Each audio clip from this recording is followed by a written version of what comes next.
have something to give you. I don't want it anymore. Hey guys! Okay, very quick before we begin this video. That's just another video that I'm doing to fill the space until next week when Moon Knight wraps up and I can do a full review of that film, of that show. Honestly, I'm just looking for content. I might be doing also a review on a show called The Outpost. I have finished season 1 and I'm right now on season 2. But yeah, here's all. And back to the video and today's topic. I just sat through The Crow, City of Angels. Now, the original is one of kind of my favorite movies. It is very good. It stands around a 9 out of 10 in my opinion. Of course, it's a bit overhyped and overpopularized due to Brandon Lee's untimely death during the shooting of the film, which skyrocketed even more in popularity back in the 90s. And City of Angels doesn't really have that. It has Tiu Trang, who was coming off the Mighty Morphin Power Rangers show, and this was like her first major film. Unfortunately, Tiu Trang died in 2001 in a car crash, so several years later after City of Angels was completed. What I'm trying to say is that a second film doesn't have that buzz of tragedy around it. And my first experience with the second film was the comic book adaptation. There was like a 4-issue adaptation. I read it online, and that one is closer to what the director actually wanted to tell with the film. And it also has some interview parts. Okay, now get to the actual film. The actual film is about Ash, a mechanic, just like Eric Draven is in the comics, who is at the wrong time, at the wrong place with his son, and they're murdered by a gang and dumped into a river. And then he comes back to life to take revenge. You see the gist with The Crow, basically with every story set in the Crow universe, is that someone is unjustifiably murdered and then comes back to life to either bring justice or revenge. In most cases, it's more like revenge. But, the action isn't that at the forefront. Now, the first film had a lot of action in it, which is partly due to Brandon Lee being a martial artist, or the fact that he was a martial artist.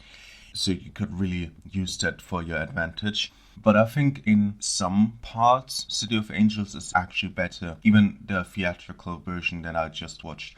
For example, Vincent Perez is much more of an experienced actor than Brandon Lee, thus making the scenes better. Because for Brandon, this was his first major film, and he did a fantastic job. And I'm not gonna say he did it badly or anything like that, but Vincent Perez was already a better actor at that point with a little bit more experience.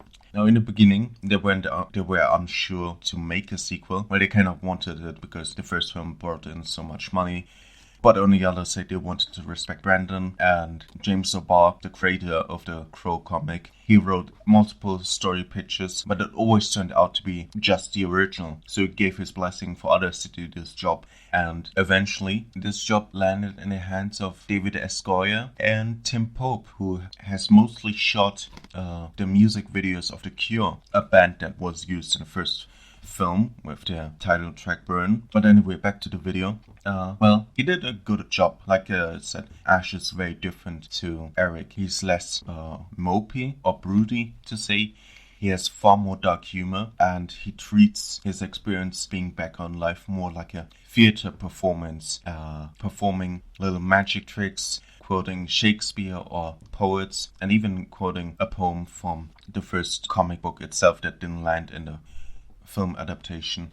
And, Ash is also far more manic and emotional to say, because at the core of City of Angels lies a more emotional story, because a father and his son died. Only the father comes back to avenge his son, opposing to two lovers being murdered, and then one of them coming back to avenge that. And there was a lot of studio interference because Tim Pope wanted to do a very different film to what the first film was. And you see that already how it presents itself. Instead of setting on a lot of blue and dark colors, the film is egregiously yellow or orange. It has a lot of smoke. And to be honest, it's not a movie that you like to look at. It's not visually pleasing at all.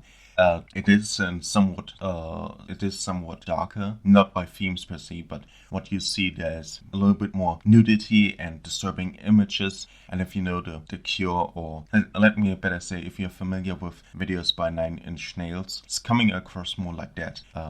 So unpleasant to look at, but that doesn't mean it hasn't some really cool shots. Overall, I like Ash far more as a main character, as well as the getup. It doesn't look as iconic, but the scenes where it holds still, so to speak, and focuses on Vincent Perez's face, it really delivers in bringing out emotion, because he's a very good actor and you like looking at him in this getup. A lot of production design production money went into the design of the City of Angels, because the City of Angels is a apocalyptic, nightmarish version of Los Angeles. You see everywhere is glass, everywhere is dirt, and it's just such a destroyed city, so to speak, which gives it the whole film really its own feeling. Feels dirtier, feels raunchier, overall less nice to speak of.